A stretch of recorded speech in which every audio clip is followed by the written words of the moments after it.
মধ্যমগ্রাম স্টেশনের 2 নম্বর প্ল্যাটফর্মের foot over ব্রিজের নিচে নাকি পাওয়া যাচ্ছে জল পরোটা। সত্যি কি জল পরোটা হয়? চলো দেখে নেওয়া যাক। নিখিলদা যেই জন্য ভাইরাল মধ্যমগ্রামে, সেটা হলো কি জল পরোটায় বিখ্যাত। জল পরোটায় বিখ্যাত। ওকে, মানে জল দিয়েই পরোটা। জল দিয়েই পরোটা। আচ্ছা, এই কনসেপ্ট মানে এই চিন্তাধারাটা কিভাবে আসলো যে জল দিয়েও পরোটা হতে পারে? এটা কিভাবে?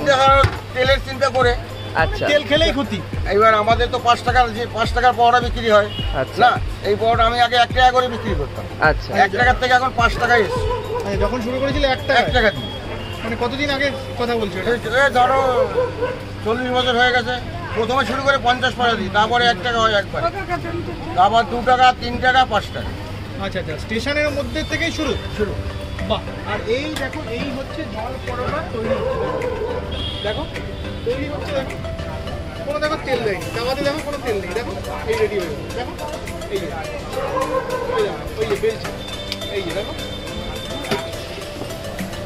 দেখো এই যে বেলছে দিয়ে দিল তাওয়াতে, কোনো জল নেই, মানে তেল ছাড়া, তাই তো দাদা? তেল ছাড়া। আর এই পরোটার সাথে কি? এই যে আলু মটর ফ্রি, আলুর তরকারি নাকি আলু সবজি, আলু সবজি। এটা কি? আবার চিকেন কষাও দিয়ে দাও। হ্যাঁ, ঝোল দিয়ে দিই। দেখো অনেকে খায় ঝোল, পছন্দ করে, মানে মজা করে খায়। মজা করে খায়। বুঝতে পেরেছো তো? নিখিলদা চাইলে আপনাদের চিকেনের ঝোলও কিন্তু দিয়ে দেবে। হ্যাঁ, এটাই হচ্ছে নিখিলদা, ভালোবেসে খেয়ে খেতে হবে। হ্যাঁ খেতে হবে। আমি তো জানতে পারবো না কে কিরকম খাবে।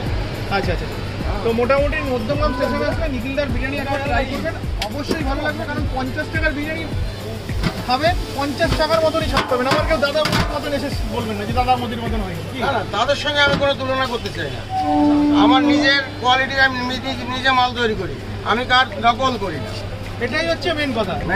নিখিলদার মতন বিরিয়ানি আমার মতন আমি করি, আমি কার নকল মাল বিক্রি করি না। ওকে, সাপোর্ট করুন এভাবেই নিখিলদাকে।